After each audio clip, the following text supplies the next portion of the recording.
नमस्कार साथियों, मैं दीपक कुमार आज फिर आया हूँ आपके सामने एक और नए विषय के साथ। तो साथियों, आज का जो मेरा विषय है वो है धर्म ग्रंथ। हम गीता, रामायण, महाभारत ऐसे बहुत सारे धर्म ग्रंथ हैं जिनको हम रोज़, कई लोग तो दिनचर्या के अंदर रोज़ पढ़ते हैं और कई बार हमें मौका मिलता है तो हम पढ़ लेते हैं।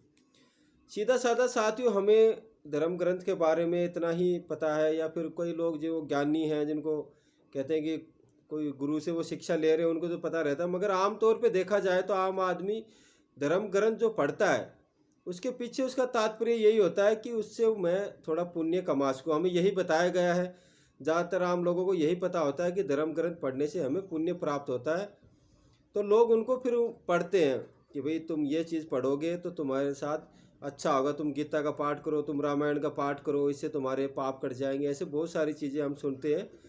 जबकि असल मायने में देखा जाए तो धर्म ग्रंथ जो पढ़ने का जो उद्देश्य वो होता है, वो साथ ही ये होता है कि जो धर्म ग्रंथ हम पढ़ रहे हैं उससे जो शिक्षा हमें मिल रही है वो शिक्षा हमें जीवन के अंदर भी अपनानी चाहिए। तभी वो धर्म ग्रंथ पढ़ना हमारा सफल होगा। तभी जो जो भी हमारे संकट आ रहे हैं, जैसे जो भी जब तक दुख तकलीफ जिसमें हम हैं, उन धर्म ग्रंथों के अंदर उनसे निवारण कैसा किया जाए, वो आए ही ना, या फिर आ गए तो उनसे हम छुटकारा कैसे पा सकते हैं, वो सब चीज़ें धर्म ग्रंथ के अंदर बताई जाती है। लेकिन हमारी सोच क्या है कि हम बस केवल धर्म ग्रंथ पढ़ा और हमारे कष्ट खत्म हो जाएं। ऐसा नहीं है साथियों, ऐसा कभी नहीं होगा।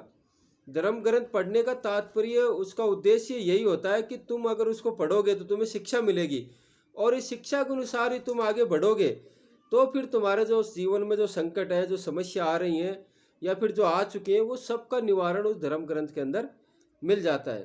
तो साथियों, इस धर्म ग्रंथ के ऊपर ही एक छोटी सी घटना का मैं जिक्र आपको बताता हूँ कि स्वामी विवेकानंद है, उनके जो गुरु थे रामकृष्ण परमहंस, वो उनसे पूछते एक दिन, ऐसे सवाल करते हैं कि ये जो धर्म ग्रंथ है उनको पढ़ने से जो पुण्य प्राप्त होता है, तो केवल धर्म ग्रंथ पढ़ने से ही हम पुण्य प्राप्त कर सकते हैं क्या?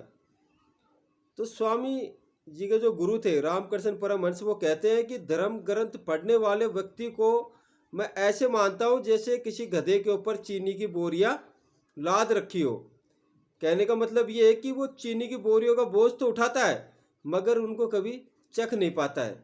इसी तरह साथियों, हम धर्म ग्रंथ को पढ़ लेते हैं, उसका पूरा ज्ञान भी ले लेते हैं, मगर उसको कभी ना तो हम किसी को बांटते हैं ज्ञान ज्ञान को, ना हम किसी को भी इसमें दी हुई जो चीज़ें हैं, जो शिक्षा है, उनको अपने जीवन के अंदर अपनाते हैं। तो हमारी स्थिति भी वैसी गधे की तरह हो जाती है कि जिसने चीनी का बोझ तो उठा रखा है मगर उसका स्वाद कभी चख नहीं सकता। इसलिए साथियों, जब भी आप धर्म ग्रंथ पढ़ें उसके अंदर जो शिक्षा दी हुई है उन शिक्षा को आप दूसरों तक पहुँचाएँ भी, और साथ में उन शिक्षा को अपने जीवन के अंदर अपनाएं भी। उससे आपके जीवन में आने वाले हर दुख तकलीफ संकट उससे निवारण मिलेगा, और ज़िंदगी में जो आने वाले हैं उनसे छुटकारा मिल जाएगा। वो कभी आएंगे भी नहीं अगर हम धर्म ग्रंथों के अनुसार चलेंगे और उन्हीं के अनुसार आचरण करेंगे तो।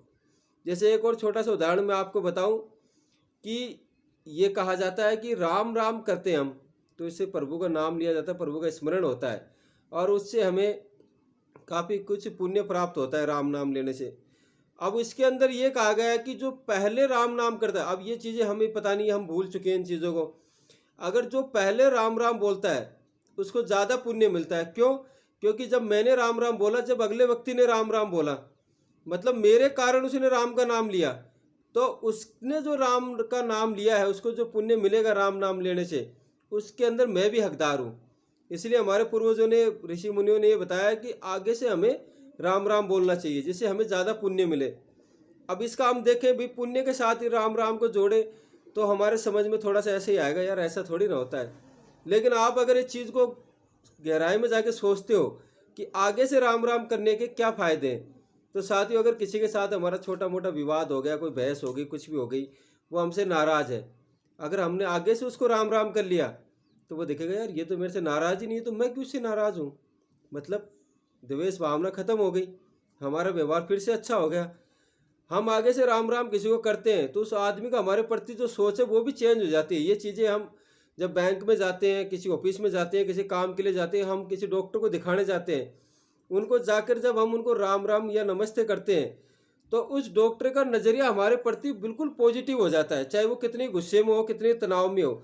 लेकिन हमारे उसको आगे से राम राम करने से उसका सोचने का जो तरीका है, जो उसको जो मान लो वो किसी कारण से परेशान है, वो उसकी परेशानी काफ़ी हद तक कम हो जाती है और वो हमारा काम बहुत आसानी से प्यार से करता है। आप कभी भी आजमा के देखना, या जो लोग आगे से राम राम करते हैं उनको इस चीज़ का अनुभव होगा भी कि भाई आगे से हम जब भी किसी के पास कोई काम करने जाते हैं उनको पहले नमस्ते और राम राम कर देते हैं, तो हमारा काम वो बहुत ही आसानी से कर देते हैं। इसके पीछे ये एक तात्पर्य है, पहले आगे से हमें आगे से राम राम करना चाहिए।